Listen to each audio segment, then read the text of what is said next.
Et bah, Chelsea, c'est sans doute l'équipe du week-end avec cette victoire face à Tottenham, alors que tous les autres, ouais, c'est... On va repasser en revue tout ça tranquillement, vous inquiétez pas. En plus de ça, on a eu des matchs en milieu de semaine, donc c'est pas que le planning est chargé, mais on a de quoi faire. Par contre, vous avez tout cassé sous la dernière vidéo, plus de 1500 vues en moins de 24 heures, des tonnes de likes, de commentaires, pas mal de nouveaux abonnés. Je crois bien qu'on a un nouveau record, donc merci à vous, vous êtes des cinglés. Vous connaissez la chanson, ensemble on va y arriver, donc merci pour la force et assez de blabla, on est parti pour le débrief. Alors, notre premier flop, c'est un habitué. Ah là, je crois bien, ça fait 2-3 semaines qu'il est là. Il a une place VIP réservée pour lui, c'est Tottenham. Tottenham, on en a déjà fait une vidéo dessus, on a dit ce qui allait pas, ce qui allait. Donc on va pas trop s'étaler dessus, mais quand même là, ils perdent encore une fois face à Bournemouth. Je crois bien que depuis le match face à Manchester City, la victoire, c'est 4 matchs, 0 victoire. Par contre, Bournemouth, petite précision, à domicile, cette saison, c'est une victoire face à Tottenham, une victoire face à Manchester City et une victoire face à Arsenal. C'est pas mal comme palmarès. Now, mate, just because you lost.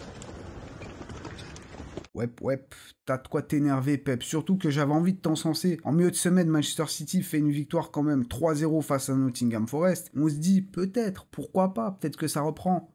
Non, là ce week-end, ils font 2-2 face à Crystal Palace. Petite précision quand même, Crystal Palace, ça joue la relégation, enfin, on va le dire autrement, ça joue le maintien, c'est une des dernières équipes du classement. Alors oui, Haaland marque, mais reste humble quand même, reste humble. Un petit but de la tête, après ça change pas non plus. Bah, c'est pas une très bonne période pour lui. Je crois que au niveau de ses XG, il est à peu près à 10. Il a marqué que 2 ou 3 buts, un truc comme ça. Donc voilà, il sous-performe un peu. Dans le même match, on a aussi eu un Lewis qui marque un but, mais qui prend aussi un jaune, et qui en prend un autre, et qui prend un rouge. Surtout que le premier jaune qui se prend, c'est une manifestation juste. C'est pas une faute, c'est rien, c'est juste, il était pas content, donc jaune. Pas content, jaune. Et c'est toujours le même City, évidemment. Un City qui garde la balle, qui domine, mais qui n'est pas assez concret. Ils arrivent à se créer des occasions, mais ils sont pas concrets, ils arrivent pas à finaliser. Ils se prennent 2 buts par 2 défenseurs, surtout que le premier but...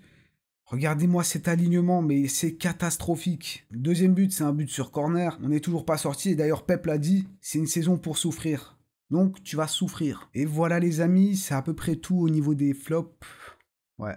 Mais j'aurais aimé dire ça, mais c'est pas vrai parce qu'il y a aussi Arsenal. Arsenal qui perd des points face à Fulham. En vrai, la vérité, j'ai pas la force. Faut que je recharge, je sais pas comment ça s'appelle, le mana ou ma jauge d'endurance. On y reviendra un peu plus tard. Mais d'abord... parlons de ce match. Un match, je pense, c'est le match de PL par excellence. Le Liverpool-Newcastle qu'on nous a servi le mercredi. Alors, à la base, je voulais le mettre dans les flops. Mais je ne l'ai pas fait parce qu'il y a pire. Il y a pire que de faire un match nul face à Newcastle chez eux. C'est un terrain compliqué, on le sait. Même si cette saison, ça se passe pas trop bien pour eux, ça reste un adversaire assez complexe à jouer. Après, je voulais le mettre dans le match du week-end. Mais je peux pas le mettre non plus parce qu'on a un autre. Donc, on va en parler là maintenant. Ce match, c'était incroyable. On a eu 6 buts, 3-3. On a eu des beaux buts avec un Isaac. Mais oh là là, mais Isaac, qu'est-ce qu'il a mis? C'était un pétard. Et j'aurais vraiment bien aimé l'avoir à Arsenal par exemple. Mais le seul petit hic, c'est ses blessures. Il se blesse trop souvent. À quoi bon avoir un attaquant si au final tu joues exactement comme tu jouais la saison dernière, sans attaquant? Bah non. Pressant ses blessures, honnêtement, je le prends. Il est vraiment très fort. Salah qui a fait du Mohamed Salah. 2 buts et une passe D, je crois. Et heureusement... il y a l'info qui est sortie. Bon, c'est des rumeurs, apparemment, c'est pas encore confirmé, mais Liverpool devrait proposer un contrat de 2 ans à Mohamed Salah. Tiens, comme par hasard. Je crois que c'était la semaine dernière, j'avais dit, bon, faudrait lui proposer à la limite un contrat de 2 ans, et après vous verrez.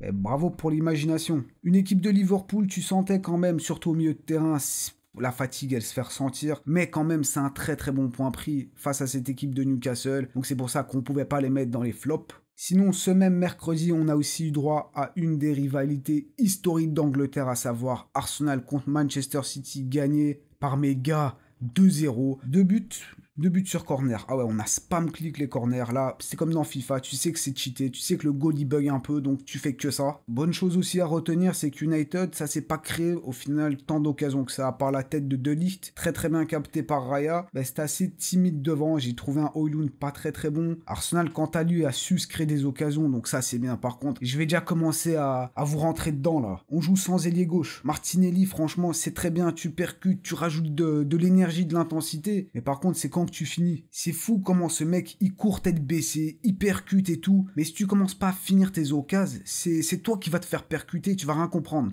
À titre de comparaison, nous on a Martinelli et United ils ont Garnacho.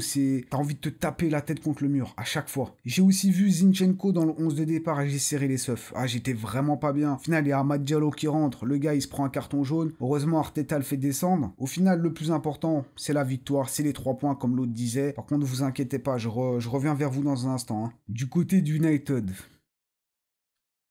Ouais, honnêtement, il y a eu des moments où ça commençait bien, mais par contre, dans le dernier tiers, c'était quand même assez compliqué. United a pas su se créer beaucoup d'occasions. Il y a encore pas mal de boulot pour Amorim. Ça, on l'a très bien compris. Même lui le dit. United, c'est une grande équipe, une grande institution. Mais là, l'effectif, c'est tout sauf grand. Et vu qu'on est dans le thème, on va faire d'une pierre deux coups. On va aussi parler du match face à Nottingham, perdu 3-2 à Old Trafford. Et pour pas changer les bonnes vieilles habitudes, le premier but que tu te prends, c'est un but sur corner. Dès la 2e minute. Ah ouais, je vous avais dit, on reste dans le thème. But de la tête. Après, offensivement, ça va. C'est pas trop mal. Tu sens que avec Amorim, t'as du nouveau, t'as des nouvelles combinaisons de passes qui se créent. Et petit à petit, ça va le faire. Par contre, défensivement...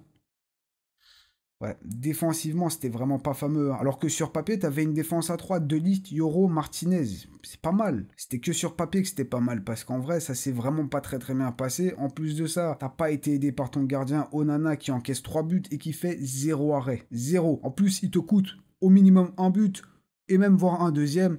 Mais là, pour le deuxième, c'est carrément peut-être toute ta défense qui est un peu fautive. Donc ouais, pas mal de boulot. Samedi dernier, on était aussi censé avoir le derby du Merseyside entre Everton et Liverpool. Malheureusement, le match a été annulé. Bah ouais, l'Angleterre, la météo, c'est pas trop ça, match reporté. Par contre, encore une fois, on retrouve Newcastle dans un gros match, cette fois-ci face à Brentford. Bon, défaite, mais un très bon match du Camerounais Mbeumo, buteur et passeur D. Et allez, je pense que c'est le temps, on va s'y mettre. Ce match d'Arsenal face à Fulham. En fait, j'ai l'impression toutes les 2-3 semaines, je me répète, à savoir un Arsenal qui, encore une fois, ne fait pas ce qu'il faut. Ils sont lents, ils sont tous à l'arrêt, ça avance pas, ça se crée pas d'occasion, ça garde la balle, ça fait coulisser de gauche à droite, de droite à gauche, mais ça avance pas. T'as des joueurs statiques. Honnêtement, j'en ai marre d'à chaque fois devoir me répéter, donc je pense que faudrait qu'on invente un terme. Je crois que, ouais, Arsenaz. Ils étaient en mode Arsenaz. Ça, vous savez pour les prochaines fois et je dois pas me répéter. À savoir qu'offensivement, c'est le néant. Ça se crée pas d'occasion. On se contente de faire que des passes. Il y a aucune différence. Si t'enlèves encore Odegaard ou Saka, là, c'est vraiment...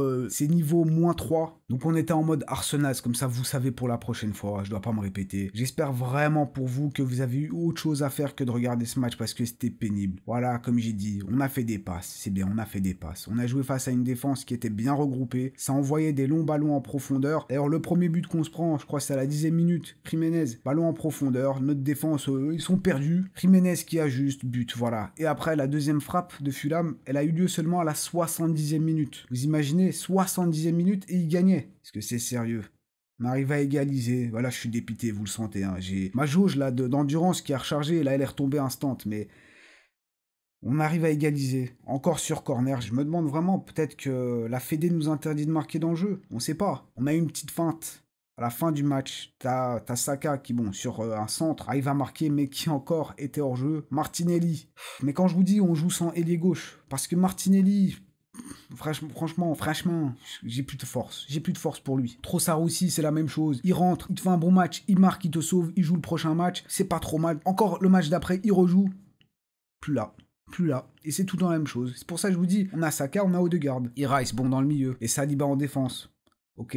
Venez, on change de sport là. Je sais pas, le paddle là. Dernièrement, il y a tout le monde qui joue au paddle, on fait ça. Parce que le foot, j'ai plus la force. Par contre, un truc qui remonte comme un peu le moral, c'est quand tes deux voisins se tapent dessus. Bon, par contre, je vais pas vous mentir que le 2-0 de Tottenham dès la 10e minute, ça m'a arrangé un peu plus. Mais Chelsea, c'est une équipe de caractère. On en a parlé dans la dernière vidéo. Ils sont vraiment hyper bien partis. Et c'est fini les moqueries. On peut plus se moquer.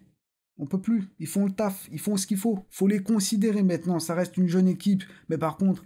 ils font ce qu'il faut. Ils étaient en train de perdre 2-0 face à Tottenham dès la 10e minute et ils arrivent à revenir. 2-1, 2-2, 2-3, 2-4. Tottenham, comme d'habitude, ils sont remplis de plein de bonnes intentions, ils y vont à fond et plus le temps avance, plus le match avance, plus ça s'écroule. Malheureusement, ils n'ont pas été aidés par le fait qu'ils ont perdu 2 soldats sur leur chemin. Romero et Brennan Johnson, remplacés par L'ignoble Werner. Chelsea au global, c'est vraiment pas une victoire déméritée. Alors ouais, il y a deux pénaux de Palmer, une Panenka. Ce gars est trop arrogant, mais quand t'es bon, on peut rien te dire, on peut juste t'applaudir, on peut s'incliner. Cole Palmer, quoi. Cole Palmer, on veut tous avoir un Cole Palmer dans notre vie. Chelsea, c'est des pigeons, ils ont payé 120 millions Enzo Fernandez.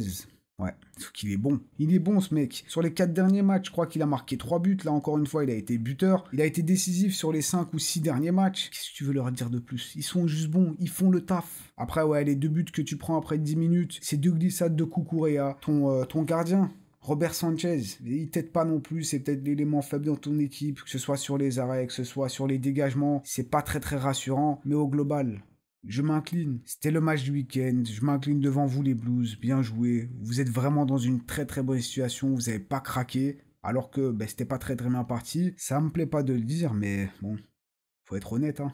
Du coup, ça vous permet d'être à 4 points derrière Liverpool, qui bon, on le sait, a un match en retard, mais quand même, vous leur mettez la pression. Suivi par Arsenal et City, et quand même, Tottenham qui chute à la 11e place alors qu'ils étaient quand même 7e il y a une semaine. Sur les 5 derniers matchs, c'est seulement une victoire, sinon c'est 3 défaites et un match nul. Comme je vous ai dit, hein, ça chauffe pour les petites fesses de Ange Postecoglou. Et à un point derrière les Spurs, t'as Manu, ce bon vieux Manu qui est à la 13e place. Des débuts aussi assez compliqués pour Amorim. À savoir qu'il nous reste encore le match du lundi entre West Ham et Wolverhampton. Et on peut terminer maintenant avec les grandes affiches de cette semaine.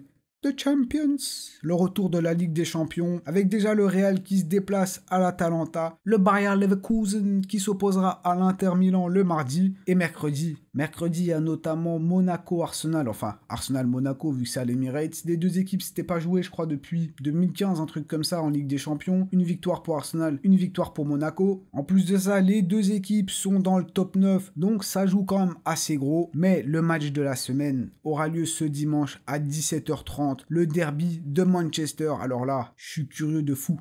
Je suis curieux de fou parce que City d'un côté, ils sont dans le mal. Manchester United, dans ce match, beaucoup de choses peuvent arriver. Mais est-ce que vous saurez le prédire? On va voir ça. Mettez vos pronos dans les commentaires. Et moi, je vous remercie d'être passé. C'était quand même une très très grosse semaine qu'on a vécue. Évidemment, merci pour la force. C'est incroyable votre soutien, ça m'aide beaucoup. Ensemble, comme j'ai dit, ensemble on va y arriver. Pour la peine, n'oubliez pas, vous êtes des attaquants. Mettez votre triplé, like, commentaire et abonnez-vous si ce n'est pas encore fait. Je vous souhaite une bonne semaine. On se retrouve très très bientôt. A plus.